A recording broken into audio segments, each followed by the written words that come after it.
Get ready. Start.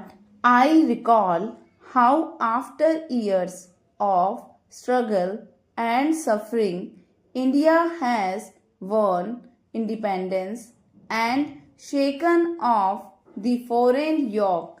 All of us who took part in this struggle did so with the idea that when independence was achieved, there would be good government in India. When we accepted partition, it was with the sincere desire that we should thereby be enabled to work out our own salvation unhampered by the factors which rendered progress impossible. At the same time, we wished Pakistan well and hoped that under settled conditions, when they realized that we were really brothers and not two nations of different faiths and ideologies, they would come back to us, but the poison has been injected too far by the ceaseless propaganda of hate and of the two nation theory. The result has been that no Sikh in Hindu can live in peace and safety in Pakistan, a fact which had its reaction in that no Muslim could live without fear and East Punjab.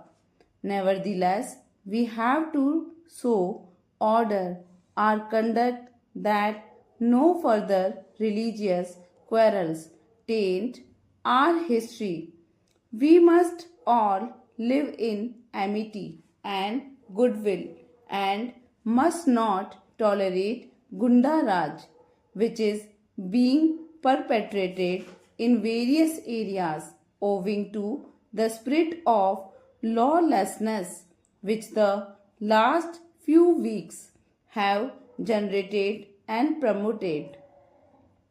After alien rule, to which both the rulers of the states and the people were equally subjected, has been removed, all those who are left belong to one family.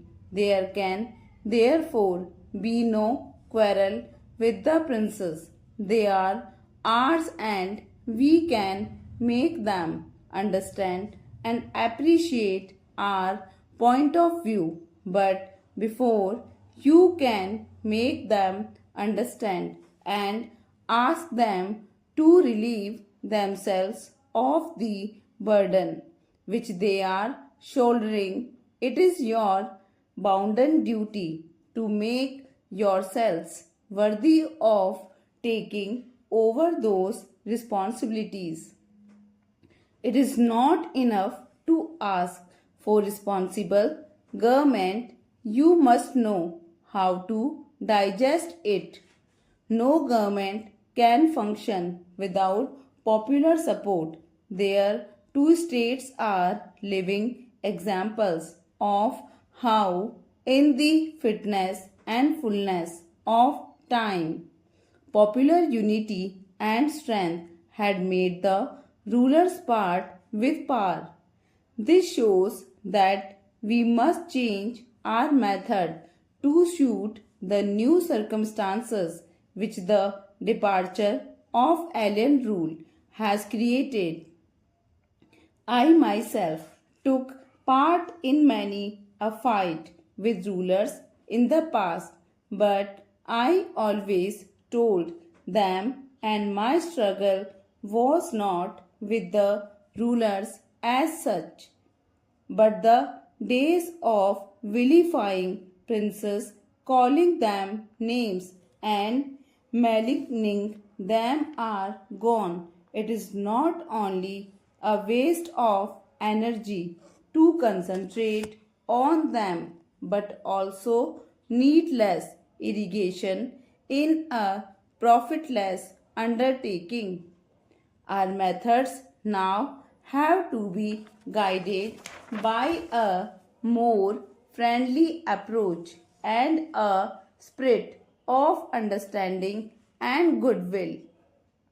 No government anywhere in India can be carried on without popular support. I am sure the princes themselves realize that their interest lie in taking in the people with them. Why should be therefore pick quarrels or choose the path of ill will or hostility?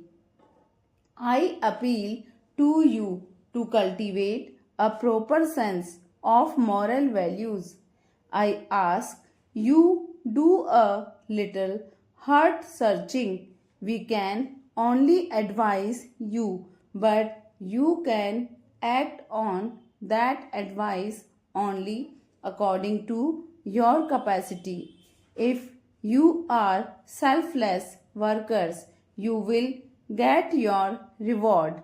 But if you become involved in mutual jealousies and religious quarrels, you can only do damage to the cause which you profess to uphold. When we achieved independence, it was with a view to carving out for India a place in the world polity and to rising to stature and the standard of living of the people. Instead, we find ourselves fully preoccupied with the task of meeting the most gigantic problem of refugee relief that has ever faced man in human history. This is not the time to involve ourselves in needless disputes, nor can we ever afford to follow the mirage of many stands like Khalistans and Sikhstans or Jatistans. If we are not careful and become a prey to these inimical ideals, we can only succeed in turning India into a Paglistan. It is therefore up to you to forget your mutual quarrel and behave with a sense of responsibility and in a spirit of cooperation and goodwill.